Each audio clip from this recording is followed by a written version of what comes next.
প্রিয় দর্শক, প্রথম আলোর নিয়মিত আয়োজন বিশ্বকাপ ফুটবল নিয়ে বিশ্বকাপের আলোয়।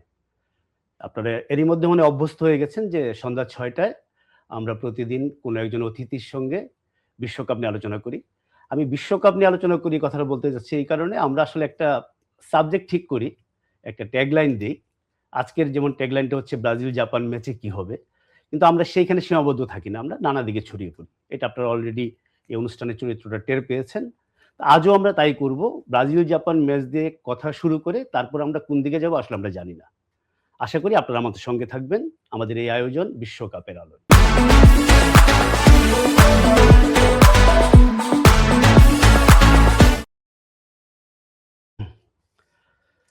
জুলফিকার মাহমুদ মিন্টু, ব্রাজিল জাপান ম্যাচে কি হবে? কি হবে এটা একটা ইনফ্যাক্ট ফুটবল ম্যাচের যেকোনো ম্যাচেরই একটা বড় প্রশ্ন। এবং এই প্রশ্নেরটা আসলে কাঠগড়া দাঁড় করানো বলবো না, কারণ এটা আপনি কোনো এখানে পক্ষ না। আপনাকে বিপদে ফেলার জন্য এটা আমি দিয়েছি যে আপনাকে বলতে হবে ব্রাজিল জাপান ম্যাচে কি হবে। তারপরে আপনি ব্যাখ্যা দিবেন যে কেন এটা আপনার মনে হচ্ছে। আমার কাছে যেটা মনে হচ্ছে যে এখন যেহেতু নকআউট স্টেজের খেলা, আপনার গ্রুপ স্টেজের খেলার সেগুলির অ্যাপ্রোচিং অ্যাটিটিউড একরকম থাকে, নকআউট স্টেজে ডিফারেন্ট। কারণ এখানে 50-50 ম্যাচ এবং প্রত্যেকটা কোয়ালিটি টিমই কিন্তু রাউন্ড অফ 32-তে এসেছে। কিন্তু একটা জিনিস, ব্রাজিল 5 বারের বিশ্ব চ্যাম্পিয়ন এবং তাদের রয়েছে কার্লো আনচেলোটির মতো একজন কোচ এবং এক্সপেরিয়েন্স। যদিও ব্রাজিল কম্পারেটিভলি যদি গত 20 বছরের দিকে আমরা তাকাই, তাদের যে ধরনের কোয়ালিটি প্লেয়ার ছিল অ্যাকচুয়ালি সেই রকম কোয়ালিটি প্লেয়ারের সংখ্যা হয়তো এখন কম, কিন্তু কার্লো আনচেলোটির মেইন যেই অস্ত্র সেটা হচ্ছে যে as a team actually perform করা। কারণ ফুটবল হচ্ছে একটা team game rather than individual game. তো sometimes individual brilliance also can make the difference. তো জাপান ভেরি গুড সাইড। আমরা যদি লাস্ট ওয়ার্ল্ড কাপ দেখি, জাপান, জার্মানি এবং স্পেনের মতো দলের সঙ্গে একই গ্রুপ শেয়ার করেছিল এবং গ্রুপ থেকে তারা কোয়ালিফাই করেছিল। এবং সেই যে গেম প্ল্যান এবং স্ট্র্যাটেজি তাদের, এবং কোচ জাপানের, উনিও দীর্ঘদিন এই দলটার সঙ্গে, এবং he is former player, Japan national টিমে খেলেছেন। এইখানে হয়তো ব্রাজিলকে আমি এই কারণে রাখবো, কিছু জিনিস আছে যে ধারেও কাটে আবার ভারেও কাটে। এবং ওয়ার্ল্ড কাপ চ্যাম্পিয়ন হওয়ার এক্সপেরিয়েন্সটা একটা বিশাল ফ্যাক্টর। কারণ আপনি যদি বিগত দিনে তাকান তাহলে দেখবেন যারা কিন্তু ওয়ার্ল্ড চ্যাম্পিয়ন হয়েছে definitely at the end of the day তারাই কিন্তু চ্যাম্পিয়ন হয়। এই পর্যন্ত কিন্তু নতুন কোন দল অ্যাকচুয়ালি গত 28 বছরে ফ্রান্স আর স্পেন যোগ হয়েছে। এর বাইরে আর কোনো দলই যোগ হয়নি। শুধুমাত্র ক্রোয়েশিয়া একটা ওয়ার্ল্ড কাপে শুধু ফাইনাল খেলেছিল, রাইট। তো ব্রাজিল একটা জিনিস হচ্ছে যে ডেফিনেটলি একটা ট্রানজিশন টাইম তারা অতিক্রম করছে এখন। যেটা আমি বললাম যে কিছু কোয়ালিটি প্লেয়ার, আপনি দেখেন একটা সময় 2002 ওয়ার্ল্ড কাপ কিংবা 98 ওয়ার্ল্ড কাপে যদি দেখি তাদের স্কোয়াড 5-6 জন ব্যালন ডিওর জয়ী প্লেয়ার একটা টিমে। তো অটোমেটিক্যালি প্রতিপক্ষ দলগুলো যেমন সাইকোলজিক্যালি তো ম্যাচ স্টার্ট হওয়ার আগে এক ধরনের প্রেসারে ভুগতে থাকে। তো সেই ধরনের প্লেয়ার হয়তো এখন নাই, কিন্তু তারপরও আমি বলবো যেহেতু কার্লো আনচেলোটি মাস্টারমাইন্ড, এবং এখানে একটা জিনিস হচ্ছে যে অনেক আলোচনা হচ্ছে নেইমারকে নিয়ে। নেইমার একটা ইনজুরি রিকভারি করে কিন্তু এসেছে এবং লাস্ট ম্যাচে 15-16 মিনিট খেলেছে। তাকে একটা ম্যাচের সঙ্গে কোপ করার একটা ফিল দেওয়ার জন্য ওই সুযোগটা দেওয়া হয়েছে। কিন্তু কার্লো আনচেলোটির জন্য এখন যেটা সমস্যা সেটা হচ্ছে যে অ্যাকচুয়ালি উনি কি স্টার্টিং 11-এ নেইমারকে অ্যাকোমোডেট করবেন কিনা, এবং যদি অ্যাকোমোডেট করেন তাহলে কোথায় করবেন। কারণ নেইমার অনেস্টলি স্পিকিং যে নাম্বার 9 পজিশনে more comfortable rather than any other place.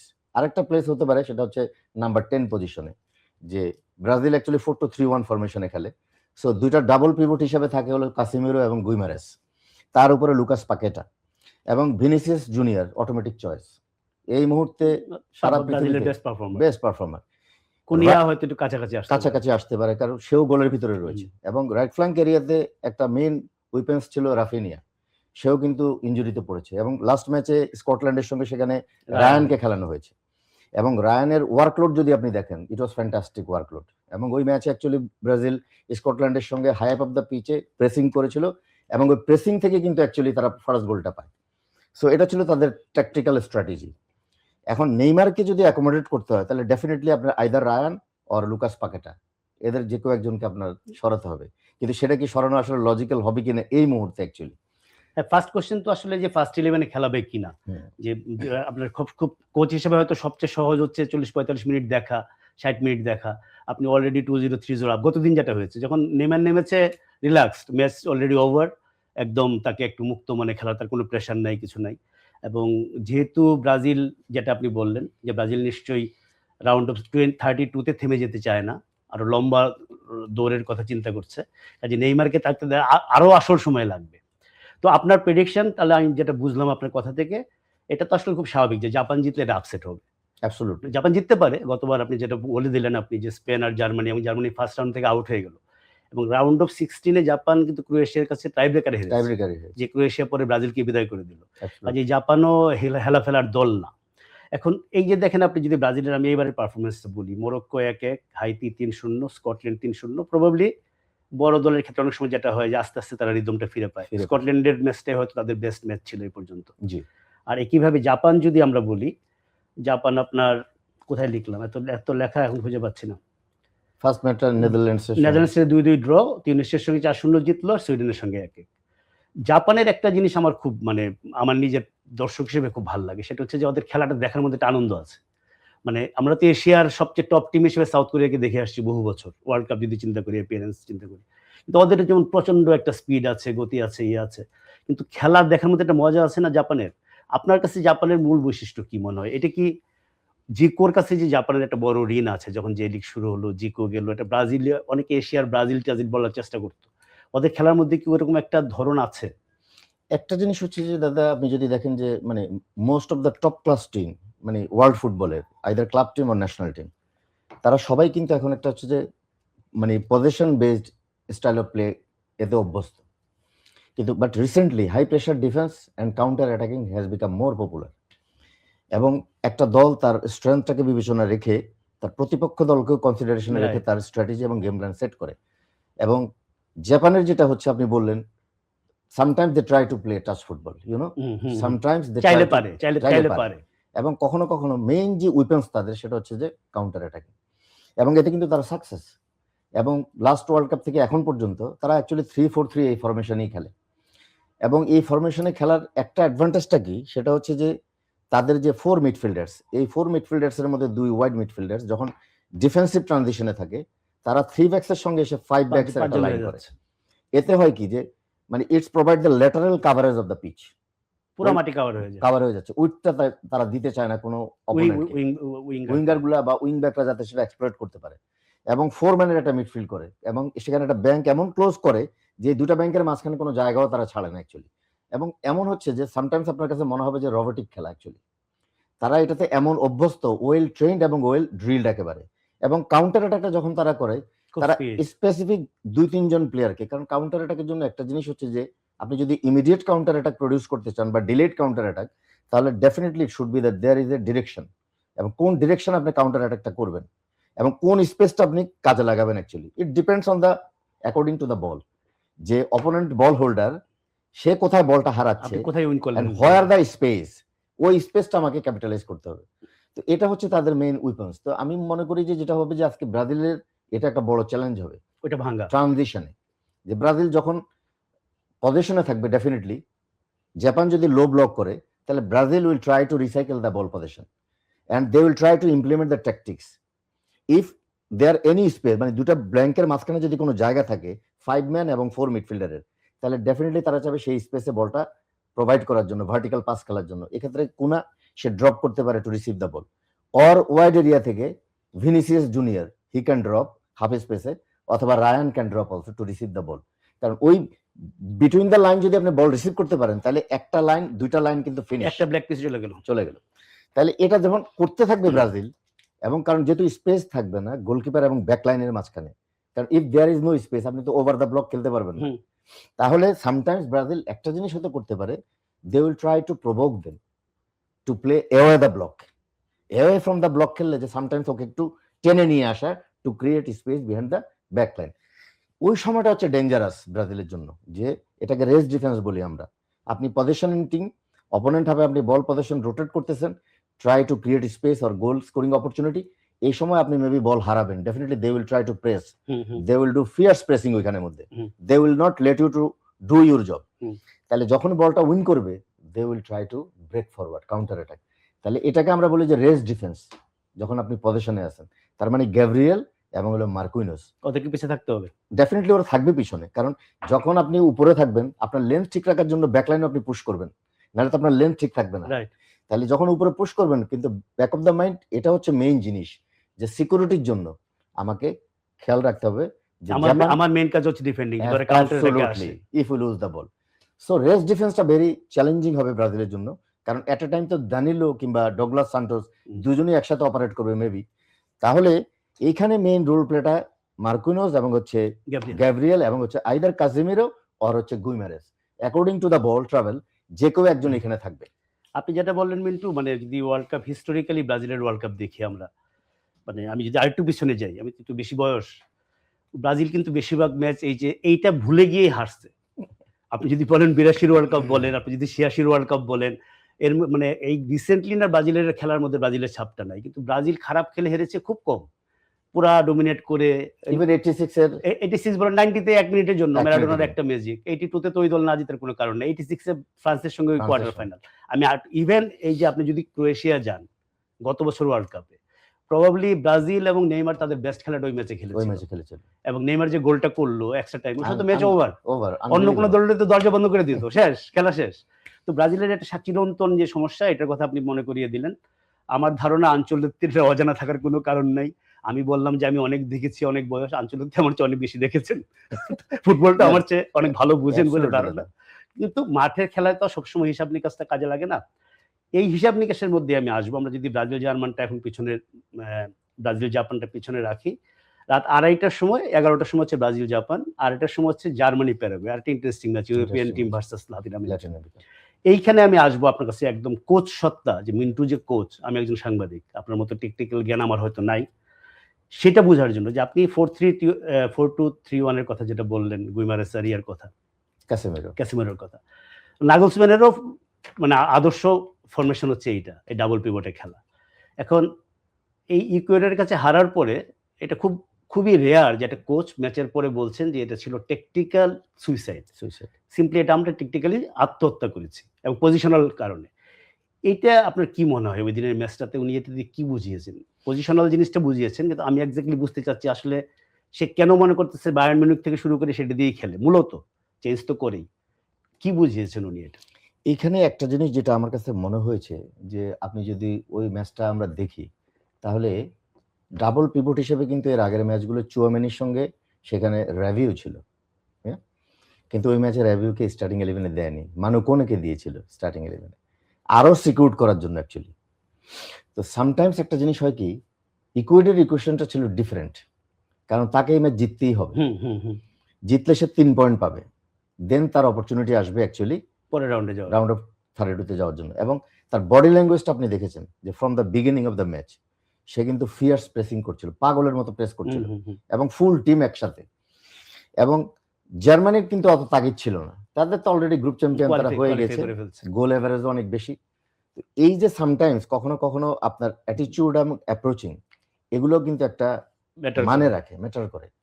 আপনি দেখেন যদি আমরা জার্মানি এবং মানে আইভরি কোস্টের খেলাটা দেখি, ইট ওয়াজ 1-1 ড্র, একদম শেষ মুহূর্তে গোল করেছে, এবং জার্মানি আইভরি কোস্ট 2-1 গোলে জিতেছে। হ্যাঁ, কিন্তু খুবই কঠিন ছিল। এবং আপনি এর আগের ওয়ার্ল্ড কাপও যদি যায়, সুইডেনের সঙ্গে একটা ম্যাচ ড্র চলতেছে, এডিশনাল টাইমের খেলা, শেষ মুহূর্তে টনি ক্রুজের গোলে, জার্মানের মেন্টালিটি হচ্ছে ওইরকম, লাস্ট মুহূর্ত গিয়েও কিন্তু তারা স্ট্রাইক করতে পারে। কিন্তু ওই যেটা বললো নাগেলসম্যান, আমি শিওর যে পরের ম্যাচও কিন্তু সে 4-3-1-এই যাবে, এর থেকে সে বের হবে না, কিন্তু হয়তো লোক বদলাবে।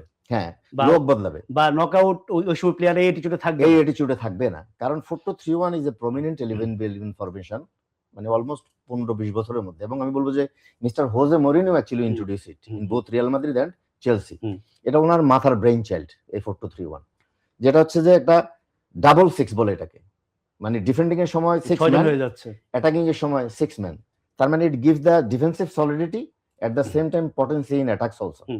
এবং এখানে মেইন কাজটা কি, যে দুইটা পিভট, এদের সঙ্গে লিঙ্ক আপটা করা হলো নাম্বার 10 জামাল মুসিয়ালা, এবং এই লিঙ্ক আপের সঙ্গে সঙ্গে আদার যে দুটা প্লেয়ার থাকে ওয়াইড মিডফিল্ড পজিশনে, মানে ফ্লোরিয়ান উইটস অথবা আমি যদি লেরোর সানের কথা বলি, এদেরকে ফিটটা খাবারটা দিবে হচ্ছে এই নাম্বার 10 প্লেয়ারটা। সামটাইমস বোথ দ্য প্লেয়ার্স, এই holding midfielder, he will also give the feed to the wide player as well as number 10 player. তার মানে খেলাটা পিছন থেকে বিল্ড করে যখন আপনার প্রোগ্রেস করবে খেলাটা, মানে কনসলিডেশন ফেজে যাবে, এইখানেই হচ্ছে আসল ক্রিয়েটিভিটিটা মিডফিল্ডে। কিন্তু উনি যে বললেন যে এটা টেকনিক্যাল সুইসাইড, সেটা কি তাহলে আমরা পার্সোনাল চুজ করতে ভুল করতে, উনি তো কিন্তু স্পেসিফিক ওইটা বলেন, এই যে মাইন্ডসেট, যে কমপ্লেসেন্সি একটা, যেটা বললেন যে জার্মানির মানে কোনো স্টেক ছিল না, তারা হারলেও গ্রুপ চ্যাম্পিয়ন, জিতলেও গ্রুপ চ্যাম্পিয়ন, অপোনেন্ট চেঞ্জ হচ্ছে না।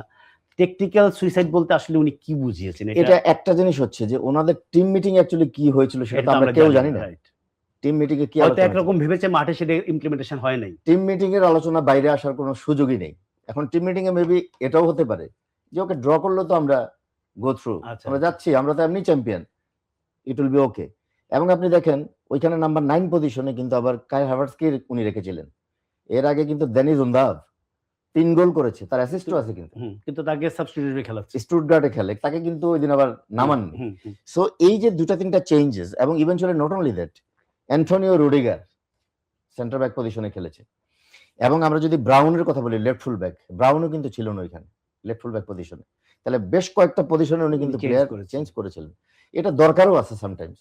এখন ওই ম্যাচে যদি আপনি না করেন কখন করবেন? মানে অ্যাবসলিউটলি, কারণ আমার তো কিছু প্লেয়ার রাখতে হবে, টেস্ট করতে হবে, তাদেরকে খেলার সুযোগ দিতে হবে, এবং ওই খেলার টেম্পারমেন্টের সঙ্গে তাদেরকে একটু কোপ করাইতে হবে আমার। সো এটা তো সব টিমই করে। অফকোর্স আপনি যখন কমফোর্টেবলি চলে যাচ্ছেন রাউন্ড অফ 32-তে, আপনার অন্য প্লেয়ারদেরকে চেক করা দরকার, যেটা আর্জেন্টিনা করেছে, হল্যান্ড আরো, নরওয়ে আরো বেশি করেছে, পুরো টিমকে একদম বলতে গেলে সেকেন্ড 11। তো এটা নিশ্চয়ই একটা প্ল্যান ছিল, এবং ওনাদের আসলে ওই মিটিং এ তাদের ডিজায়ার আউটকামটা কি ছিল এবং কি ট্যাকটিক্স ছিল, যে হয়তো আমরা ওইখানে হাই আপ অফ দ্য পিচে প্রেসিং করব না, let them to come here, make the defence compact, after gaining position then we will try to play, or we will try to keep the possession of the ball, we will try to attempt any crosses from the both flank area, একটা whatever it is, এটা we don't know। হয়তো উনি একমাত্র জানেন যে ওনার tactical কি suicide ছিল। এবং আমার কাছে যেটা মনে হচ্ছে যে আদ্রিয়ান রাবিউকে না খেলানো অ্যাকচুয়ালি মিডফিল্ডে ওইখানে, কারণ আপনি তখন দুইটাই হচ্ছে যে ক্রিয়েটিভ প্লেয়ারের অভাবটা বেশি হয়ে যায়। একটা যদি আপনার সলিড ডিফেন্স মাইন্ডেড মিডফিল্ডার রাখেন, আর একটা হচ্ছে যে একটা ক্রিয়েটিভ প্লেয়ার থাকেন, then it will be very easy for you, মানে আপনি ফ্লুয়েন্টলি তখন বল পজিশনটাকে রোটেট করতে পারবেন। আচ্ছা, আমার আমার আমার যেটা ব্যক্তিগত, আপনি যেটা বললেন যে আসলে তো কি জানি না, এটা এমন হতে পারে যে তার টিমের প্রতি হয়তো বাড়তে হতে পারে, যে পার্টিকুলারলি হয়তো টিমকে এক ধরনের ইনস্ট্রাকশন দিয়েছে মাঠে নেমে, হয়তো যদিও এখন হাইড্রেশন ব্রেকের কারণে কিন্তু মাঝখানে আবার ইনস্ট্রাকশন দেওয়ার সুযোগ আসছে কোচের, আগে তো হাফ টাইমের আগে কিছু বলা যেত না, এবং কোচেরা যে এত চিল্লায় আমার অবাক লাগে। এটা তো আসলে আপনিও তো নিজে কোচ, আপনিও তো, আমি জানি না মাঠের পাশে কতটুকু আপনি অস্থির, সেটা কতটুকু যে প্লেয়ারদের কানে যায়, এত আওয়াজ থাকে, ইশারা ইঙ্গিতে হয়তো নয়েজি এনভায়রনমেন্ট, হ্যাঁ কথা তো বোঝা যায় না, হয়তো একটু কোনো একটা সিগন্যাল হয়তো বোঝা যায়। আমরা যদি প্যারাগুয়ে আসলে জার্মানির জন্য, জার্মানি হিস্টোরিক্যালি ওয়ার্ল্ড কাপের কি বলবো, যে জার্মানিকে ভয় পায় না এমন কোন দেশ নাই। সেটা 2014-তে জেতার পরে গ্রুপ ম্যাচে আউট হয়ে গেছে 2টা ম্যাচে, খুবই আমি অবাক হয়েছিলাম। 14-তে যেভাবে খেলেছিল তারা, আমার মনে হয়েছিল যে অনেকদিন জার্মানি রাজত্ব করবে। তো ডেফিনেটলি জার্মানি ফেভারিট প্যারাগুয়ের সাথে। কিন্তু আপনি কি এই ম্যাচটার কোনো একটা, মানে এই ম্যাচটা কেমন হতে পারে, কোনো কি ফোরসি করতে পারেন? ব্রাজিল জাপান যেরকম আপনি করলেন, এখানেও একটা জিনিস যদি আমরা প্যারাগুয়েকে দেখি, টিপিক্যাল ল্যাটিন আমেরিকান টিম, এবং প্যারাগুয়ের খেলার মধ্যে আপনি দেখেছেন একটা জিনিস, যে তারা কিন্তু এখনকার একটা যে ট্রেন্ড এই ওয়ার্ল্ড কাপের, most of the team actually 4-4-2 ফরমেশনে খেলতেছে, আবার সেই ট্রেডিশনাল 4-4-2 ফরমেশনে যাচ্ছে অনেক টিম, এবং অনেক টিম হচ্ছে যে ফুলব্যাকদেরকে ফ্রিডম দিচ্ছে অ্যাকচুয়ালি ফ্ল্যাঙ্ক অপারেশন করার জন্য। আপনি দেখবেন যে নেদারল্যান্ডসের বললাম ডামফ্রিজ, ইভেন জার্মানির যদি ব্রাউনের কথা বলি। সো এইরকম একটা ট্রেন্ড এখনকার, মানে এইবারের ওয়ার্ল্ড কাপ আমরা দেখতে পাচ্ছি, যদি এটা ফিফার টেকনিক্যাল স্টাডি গ্রুপের অ্যানালাইসিসের পরে অ্যাকচুয়ালি জানা যাবে, immediate after the world cup তারা ওইটাকে একটা আপনার পিডিএফ কপি অথবা অনেক সময় সিডি আকারে এই অ্যানালাইসিসটা সারা পৃথিবীতে যত মেম্বার অ্যাসোসিয়েশন আছে তাদেরকে এগুলো পাঠায়। এইবারের ওয়ার্ল্ড কাপের মেইন ট্রেন্ডটা কি, চেঞ্জটা কি, এখানে কি কি ট্যাকটিক্যাল ইমপ্লিমেন্টেশন ছিল, অথবা এখানে কোনো হাইব্রিড ফরমেশন ছিল কিনা, এই সমস্ত জিনিসগুলা, যে কোন টিম বেশি হাই প্রেসিং করেছে, কোন কোন টিমগুলা, এবং হাই প্রেসিং এর ধরন কি, এবং যদি সেমি হাই মিডফিল্ড প্রেসিং করে থাকে তাহলে কারা কারা করেছে এবং কোন সময়টাতে করেছে। সো এগুলিও একটা অ্যানালাইসিসের বিষয়। যেটা আপনি বলছিলেন যে প্যারাগুয়ের কথা, ডেফিনেটলি প্যারাগুয়ের যেটা ইন্টেনশন হবে, প্যারাগুয়ে চাইবে যে কোনো অবস্থাতেই যাতে গোল কনসিড না করে তারা, কারণ এই ধরনের দলগুলোর একটা লক্ষ্য থাকে যে যদি আমি রেগুলেশন টাইমের মধ্যে খেলাটাকে নিয়ে যেতে পারি, এক্সট্রা টাইমে এক্সট্রা টাইম পর্যন্ত নিতে পারি, উদ্দেশ্য হচ্ছে ওটা। এর মধ্যে যদি কাউন্টার অ্যাটাকে কোনো গোল টোল বের করতে পারি, তাহলে তো ডেফিনেটলি একটু আপার হ্যান্ডে থাকা যায়। 1 গোলে লিডে থাকলে অপোনেন্টের উপরে প্রেশারটা আসে, সো অপোনেন্ট তখন আপনার উপরে আসবে, অ্যাটাক করবে, চড়াও হবে, আমার এবং জায়গা তৈরি আপনি হবে। হারি অপোনেন্ট ইনটু দ্য মিস্টেক। যত তাড়াহুড়া করবে সে আবার ভুল করবে, তখন হয়তো আমি ওই ভুলের সেই সুযোগটা নিতে পারবো। অফকোর্স প্যারাগুয়ে যেটা করবে, লো ডিফেন্সিভ ব্লক নিয়ে কাজ করবে এবং কাউন্টার অ্যাটাকের চেষ্টা করবে, এবং যদি খুব দ্রুত তারা গোল কনসিড করে প্যারাগুয়ে, তাহলে কিন্তু তারা আসবে আক্রমণে, উপরে উঠে আসবে প্রেস করার জন্য, আর প্রেস করলে তখন আরো সুবিধা হবে জার্মানির জন্য। এই কথাটা একইভাবে জার্মানির জন্য প্রযোজ্য।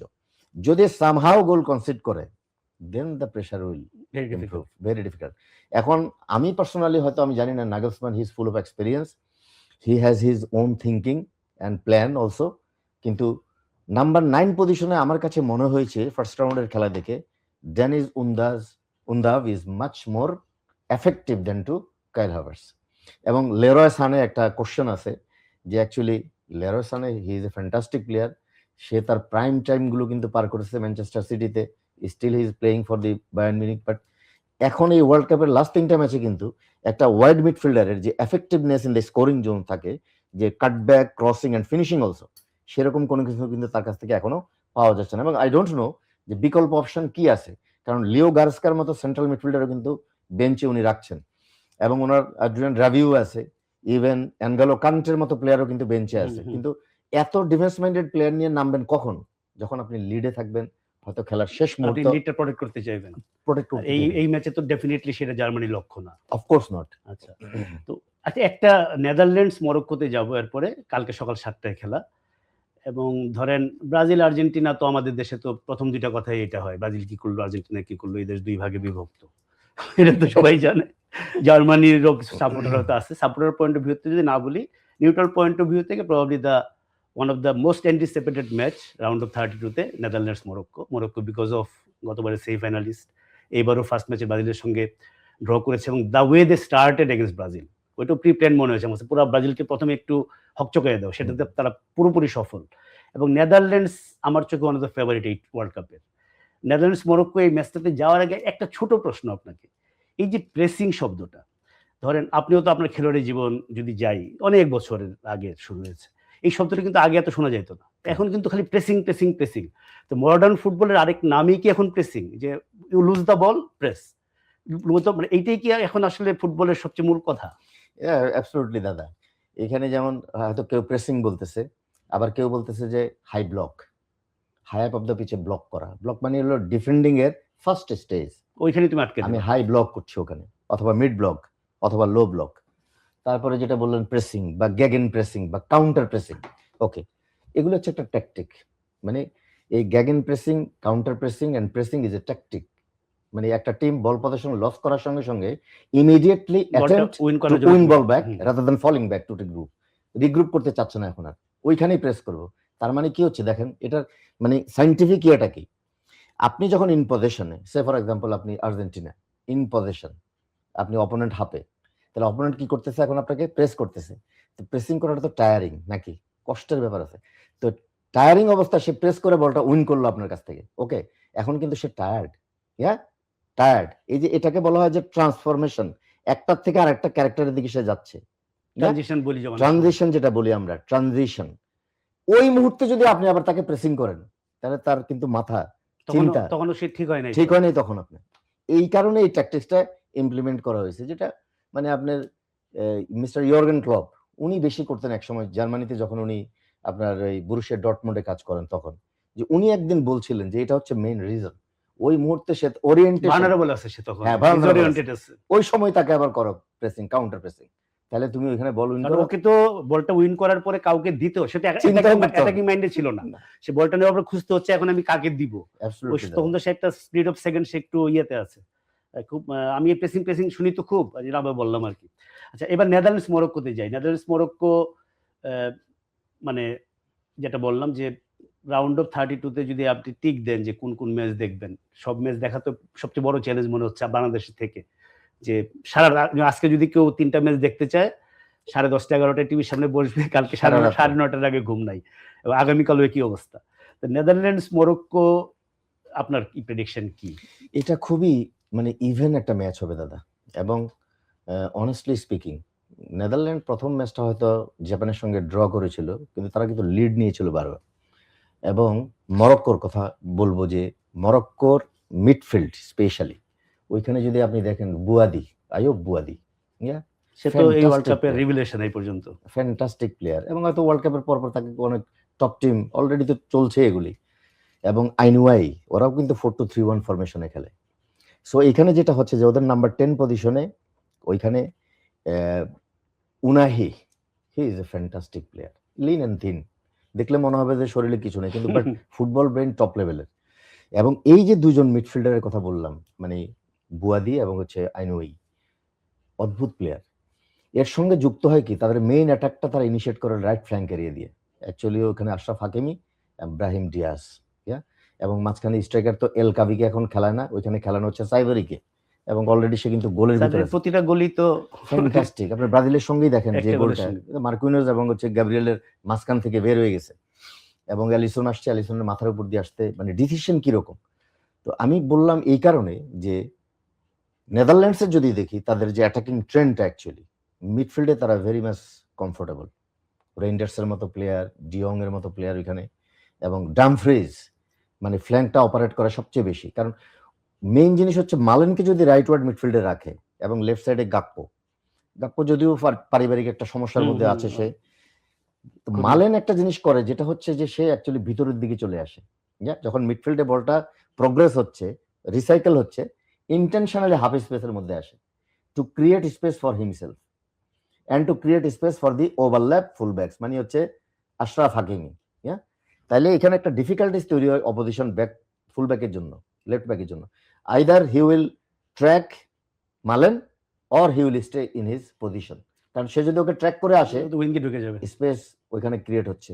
তাহলে এখান থেকে মিডফিল্ড খেলতেছে, আপনি দেখেন ডামফ্রিজের ক্রস থেকে গোল এসেছে কিন্তু। তো এই জিনিসগুলো হচ্ছে খুব ইন্টারেস্টিং হবে এই ম্যাচে। এবং কালকেও যেটা আমরা দেখেছি অ্যাকচুয়ালি কানাডা এবং সাউথ আফ্রিকার ম্যাচে, মানে একটা আক্রমণ পাল্টা আক্রমণ এবং প্রেসিং, এই যেটা বললেন আপনি ফ্রম 90 মিনিট মানে beginning of the match two till the 90 minutes যেভাবে কানাডা প্রেস করেছে, ইটস ভেরি ডিফিকাল্ট দাদা, ইটস টায়ারিং। এবং একটা ফিজিক্যালি খুবই ডিমান্ডিং, এটা মানে কার্ডিওভাস্কুলার সিস্টেম আপনার অন্য লেভেলের থাকতে হবে, এটা এত এন্ডুরেন্স ক্যাপাসিটি। সো নেদারল্যান্ডস একটা টিম যারা সবসময় ওয়ার্ল্ড কাপে একটা অন্যরকম হাইপ নিয়ে আসে, কিন্তু দুর্ভাগ্য তাদের যে তারা আসলে আজ পর্যন্ত ওয়ার্ল্ড কাপটা জিততে পারে। 3 বার ফাইনাল খেলেও ওয়ার্ল্ড কাপ না জেতার রেকর্ড খুবই দুর্ভাগ্যের রেকর্ড। কিন্তু ডেফিনেটলি এই ম্যাচটা খুব ট্যাকটিক্যাল এবং ইন্টারেস্টিং ম্যাচ হবে, স্পেশালি মিডফিল্ড ব্যাটল। আপনি মরক্কোর যে কথাটা বললেন, ইন্টারেস্টিংলি মরক্কোকে আফ্রিকার ব্রাজিল বলতো, মানে যখন মরক্কো এরকম সাকসেস নাও, মরক্কো তো বলতে গেলে গত ওয়ার্ল্ড কাপেই সারা পৃথিবীকে দেখালো কি হয়।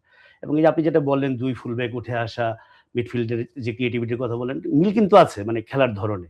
ব্রাজিল হিস্টোরিক্যালি তাদের ফুলব্যাকরা অ্যাটাকের অংশ থাকতো সারা জীবন, উইঙ্গার থাকতো তাদের ট্রেডিশনাল উইঙ্গার, কিন্তু ফুলব্যাকরাই আসলে ওঠানামা করতো। আপনি রবার্তো কার্লোস, কাফু থেকে যদি শুরু করি, এরপরে দেখেন আপনি এরপরে এই যে আপনার পরে যারা আসলো, মার্সেলো, দানি আলভেজ, মানে এটা তাদের কখনোই অভাব ছিল না। নেদারল্যান্ডস তার সেকেন্ড ম্যাচটা যদি বলি আমি, সুইডেন, এটা আমার ফার্স্ট রাউন্ডে চোখের লেগে থাকা যে ম্যাচগুলো আছে তার মধ্যে একটা। রেজাল্ট 5-1, মানুষ মনে হবে একতরফা খেলা হয়েছে, কিন্তু ফ্যান্টাস্টিক ফুটবল হয়েছে। এবং নেদারল্যান্ডস ওই ম্যাচে প্রবাবলি এই টিমটা কতটুকু কি করতে পারে, মানে কত তাদের ক্যাপাবিলিটির একটা নমুনা দেখিয়েছে। এটা কি আপনি আমার সাথে একমত? আমি পুরোপুরি একমত। আপনি যে সুইডেন টিম যে এরকম করবে অ্যাকচুয়ালি 5-1 গোলে বিধ্বস্ত হবে, এটা কিন্তু ম্যাচের আগে কেউ ধারণাই করেনি।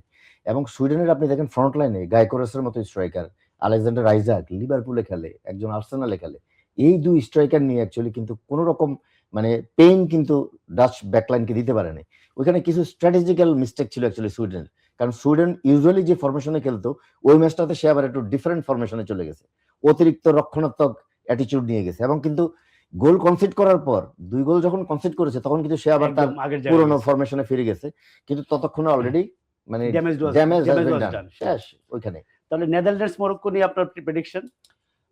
ইট will be very very event match. তারপরও আমি কিছুটা এখানে নেদারল্যান্ডসকে আগে রাখবো, এবং আমার ধারণা নেদারল্যান্ডস বা মরক্কো কেউ কিন্তু চাইবে না যে এক্সট্রা টাইম বা টাই ব্রেকার পর্যন্ত যাক, এর মধ্যে অ্যাকচুয়ালি খেলাটা শেষ করতে চাইবে। কিন্তু যখন রেগুলেশন টাইম শেষ হয়ে যাবে এক্সট্রা টাইমে যাবে তখন কিন্তু আবার অন্য ধরনের হিসাব নিকাশ আসবে, তখন তো একদমই ডিফারেন্ট বল গেম, যে ডিফারেন্ট কে বল। কতটুকু টায়ার্ড, অনেক কিছু ব্যাপার চলে আসে, সাইকোলজিক্যাল কে কত স্ট্রং।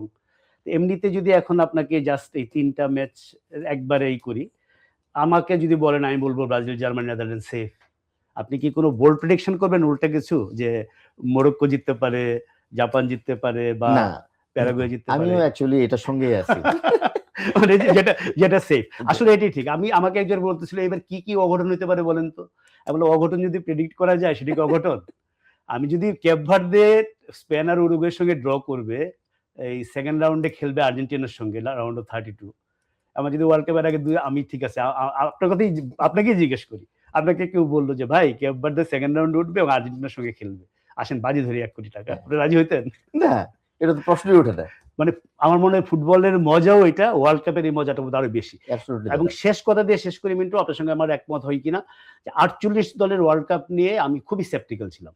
48টা দল, কুরাসাও, ক্যাপ ভার্দে, উজবেকিস্তান, মানে এমন কতগুলো দল খেলছে, এমন মনে হচ্ছিল যে ফার্স্ট রাউন্ড হবে সিম্পলি বড় দলগুলোর জন্য ওয়ার্ম আপ ম্যাচ, 3টা করে ওয়ার্ম আপ ম্যাচ খেলবে, তা কিন্তু হয় না। আসলে কিন্তু তা হয় না। মানে একতরফা ম্যাচ কিন্তু সে অর্থে আমরা দেখিনি এখন পর্যন্ত। সোফার ব্রিলিয়ান্ট ওয়ার্ল্ড কাপ। Brilliant.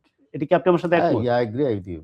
আচ্ছা, এবং এতে একটা জিনিস হয়েছে যে আপনার ধরেন এখন মানে কিছু দল তো খেলার সুযোগ পাচ্ছে স্লট বাড়ার কারণে। সো এটাও একটা দরকার ছিল অ্যাকচুয়ালি। অনেক দল দেখা যায় যে যেমন এশিয়ান কান্ট্রি থেকে আগে তো একটা লিমিটেড স্লট ছিল, এখন এটা বাড়ছে। সো অন্য দলগুলো এখন চাইবে যে আমাদেরও অপরচুনিটি আছে সামনে, যে আসলে ফাইনাল রাউন্ডে আমরা খেলতে পারি। সো এটা একদিক দিয়ে ভালোই হয়েছে আমি মনে করি। আমার ছোট ছেলে কালকে জিজ্ঞেস করছিল, বাবা বাংলাদেশ কি কোনো ওয়ার্ল্ড কাপ ফাইনাল ফুটবলে খেলতে পারবে না? তাই বললাম দেখো, আজ থেকে 40-50 বছর আগে ক্রিকেট নিয়ে যখন আলাপ হতো তখন আমরা এরকম, তুমি এখন যে তোমার অবাক হয়ে গেলাম আমি প্রশ্নটা শুনে, এখন অবাক হইতাম যে বাংলাদেশ ফুটবল যদি তার কাজটা ঠিক মতো করে, এবং ইনফান্তিনো তার ব্যবসার জন্যই হোক, যার জন্যই হোক, যেভাবে দল বাড়াচ্ছে, আমার তো পরে মনে হচ্ছে একসময় বোধহয় 200টা দেশে ওয়ার্ল্ড কাপ খেলে কিনা, 66টা করবে কিনা আলোচনা হচ্ছে। কাজে আমি মনে করি ওইখানে একটা হোপের জায়গা আছে, কিন্তু সেটার জন্য লট অফ, আপনি খুব ভালো জানেন, বাংলাদেশ ওই নিজেদের কাজগুলো না করলে সেটা কখনোই হবে না। হ্যাঁ, 2 বছর পর ওয়ার্ল্ড কাপের আলোচনা চলতেছে। এরকম হতে পারে যে ক্রিকেটে যেরকম হয়েছে অলমোস্ট 1 বছরেই টি-20 world cup, one day world cup হয়ে যায়, এরকম অবস্থা। মিন্টু, আপনার সঙ্গে কথা বলে খুবই ভালো লাগলো। আমার ধারণা প্রিয় দর্শক, আমরা অনেক বেশি টেকনিক্যাল আলোচনা করলাম, কারণ হচ্ছে যে এই সমর্থকের আবেগ, এই দল ভালো ওই দল খারাপ, এইগুলো তর্ক যখন আমরা করি আসলে যুক্তির খুব একটা ধার ধারি না। আর্জেন্টিনার সাপোর্টাররা, আর্জেন্টিনাই বিশ্ব চ্যাম্পিয়ন, সারা পৃথিবীতে আর্জেন্টিনার মধ্যে দল হয় না।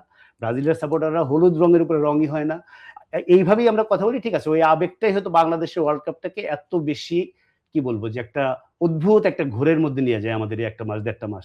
ওইটা একটা ইনফান্তিনোর ব্যাপার যে 1 মাসের জায়গায় এটা 1.5 মাস হয়ে গেছে, প্রায় 40 দিন। কিন্তু আমরা টেকনিক্যাল আলোচনা করলাম, যখন আপনি এইগুলাও মাথায় রেখে খেলাটা দেখবেন, আপনার খেলা দেখার আনন্দ নষ্ট হবে না, বরং বাড়তি কিছু যোগ হবে। সবাই ভালো থাকবেন, সুস্থ থাকবেন। কাল আবার এই সময়ে অন্য কোনো অতিথি অথবা মিন্টুও হতে পারে, আবার কথা হবে।